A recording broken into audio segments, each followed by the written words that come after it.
Well, this is most probably going to be a short one because this past week in Bbnaija house was particularly boring. It was so boring that people were saying Biggie had entered one chance because he brought that the people inside the house are not Omowobe, that they are prayer warriors.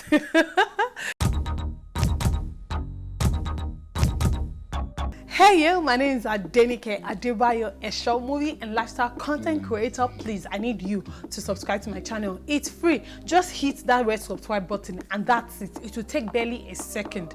Please. Thank you. I've segmented what I'm going to talk about, okay? First off, head of house. Head of house this week was Esther. Esther is the first female head of house this season. Whoop, whoop, go Esther. And you know, it was very interesting part, the women.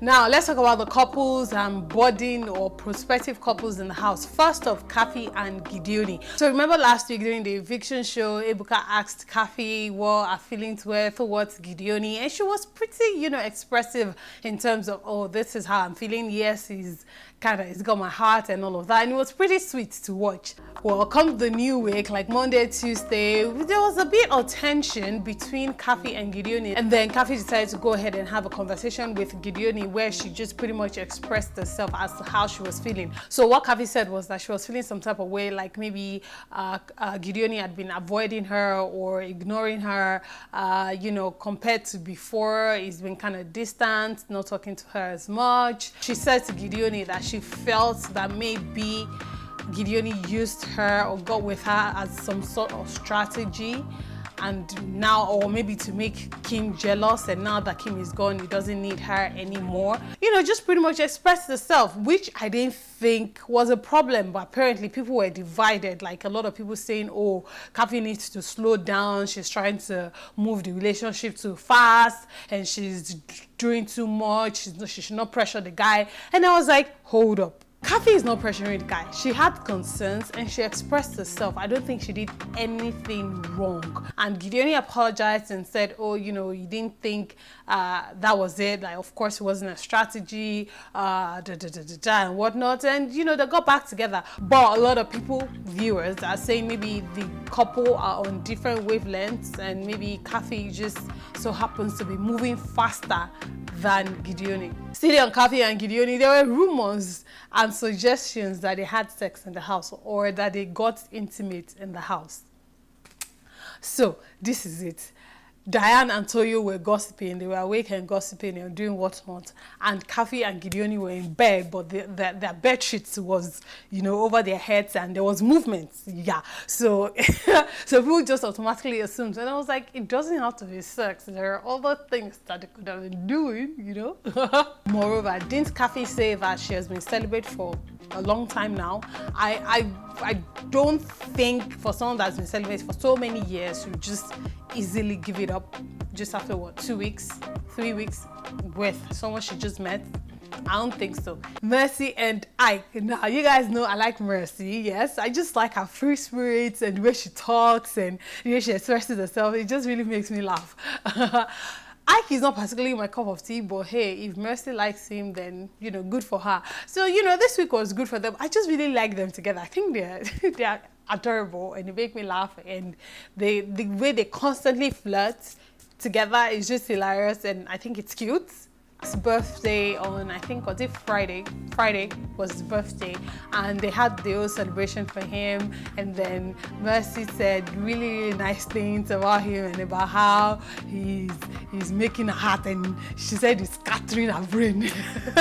And then after that, she kissed him, and I just thought that was very sweet. But then come Saturday night, and it's time for Saturday night party, and Mercy starts grinding on Touyo. Like, not just grinding on, like Touyo carried her, and she was really, like, they were really turned, and the camera kept going. You know how you're looking at someone from the corner of your eyes? I felt like that was what the camera was doing on Ike when Touyo and Mercy were together. Like, the camera would just show Ike like, okay, how's Ike feeling? How's Ike feeling? Well, after the party, we found out how he was feeling because clearly he didn't like it. I wouldn't like it. Clearly he didn't like it and he was trying to form, oh yeah, you know, and he seemed like he was really done with her and like, oh, she can do whatever, you know, she playing games and I was just like, you like this girl too much. She's okay, dude, hard guy. Yeah, here feeling jealous. But eventually, I mean, they made up. It really did look like it was going to be a big deal, but I'm glad they made up and, you know, they are back together and there's peace in paradise. Omashola was having a conversation with Diane and he pretty much gave it to her like listen, you can't be toying with people's feelings. Like I remember one of the things he said was, oh, that there was a day he saw her that she was lying here, she had one hand over Touyo, had another leg or hand over this other person, you know, and that she can't be going around doing things like that. And the heart wants what the heart wants. When Fraud was asking Esther out and Esther was letting him down gently, you know, Fraud was in tears, but that did not stop Esther from pursuing a love interest, Nelson. Yeah, so apparently this week one of the ships that sailed was the ship of Nesta, Nelson and Esther. Yeah, we'll see how that goes. Something very interesting that happened, and it's hilarious, that happened this past week was when they were doing that challenge, learn the lyrics, and Mike was trying to learn tennis song. Omashola was teaching Mike how to sing tennis song, the lyrics to tennis song. Yeah, I could go show the for your case. I will call and see, oh, just thinking about it is cracking me up. Who fought in the house this week? Not physical fighting, but arguments and disagreements and some yelling here and there. I know there was Tacha on Saturday night. There was Tacha and Mike. You know, like Tacha really yelling at Mike for something. There was also Thelma and Fraud for something. Like, I think the argument started in the bathroom, and you know they don't show their bathroom, so we only got to see the after effects of it, so we don't really know what, from what I saw anyway. I didn't see what started the fight, so I can't really comment on that. Okay, let's talk about the evictions. This week was pretty interesting in terms of evictions. After playing the game that they always played to determine who wins the veto power, they played the game and Seyi won the game and he got the veto power, and then the nominations happened and 5 people were up for eviction. Tacha, Mike, Seyi, Fraud, and Touyo, right? Seyi had the veto power, so ordinarily people were expecting him to save himself and replace himself with someone else, right? No. I don't know what possessed Seyi, but he decided that he wasn't going to replace himself with anyone. He was going to leave himself up for eviction. If it was a strategy, I thought it was just a very, very risky and foolish decision, because you could have gone home. Like, I don't understand. Everybody, you don't want to put someone up. I understand that. But these people, they are not your family members. You are not here to save them. You are here to play a game. You can't be making stupid decisions like that. But hey, he decided, you know, I'm too cool to pick anybody to replace me, so I'ma leave myself up for eviction. Guess what? Biggie was not having it. So Seyi ended up being up for eviction alongside the other 4. So pretty much uselessing the power of the veto. Someone else could have gotten that power and made better use of it. I just didn't like it, because I was just like, people struggle to win that thing and then you're just going to say, oh, I'll pass. Really though? So I liked what Biggie did after that, which was to tell Seyi that he is, for the rest of the game, he is forever banned from qualifying for the veto power. Do you understand? So for the rest of however long his stay is, he cannot get access to the veto power. And I think it's just a justifiable punishment, because it pretty much rubbished the power of the veto, and I didn't like it either. So that happened, and then Ebuka comes on Sunday and says that there was going to be 1 real eviction and 2 fake evictions, meaning that 3 people were going to be evicted. 1 person would definitely go home, but the other 2 will be put in a separate, secret room. But the housemates will think 3 people have been evicted. Do you understand? Because they did that, I think, during Ebuka's time in Bbnaija, where I know they've done it before, and I always wondered how or why they never did it again, right? So anyway, so that was what he said, and people were wondering, okay, who was it going to be? So what ended up happening was that Touyo was evicted. Shockingly, I thought Fraud was going to go home, but hey, you never know how these things are going to go. So Touyo was evicted for real. Mike was saved, and people were definitely excited when he was saved. Frodo was saved. Why do I keep calling him Frodo? Fraud! Oh my gosh, his name is Fraud, not Frodo. I'm so sorry. I'm so sorry. Fraud is because people online call him Frodo, and I just, anyway. Fraud was saved as well.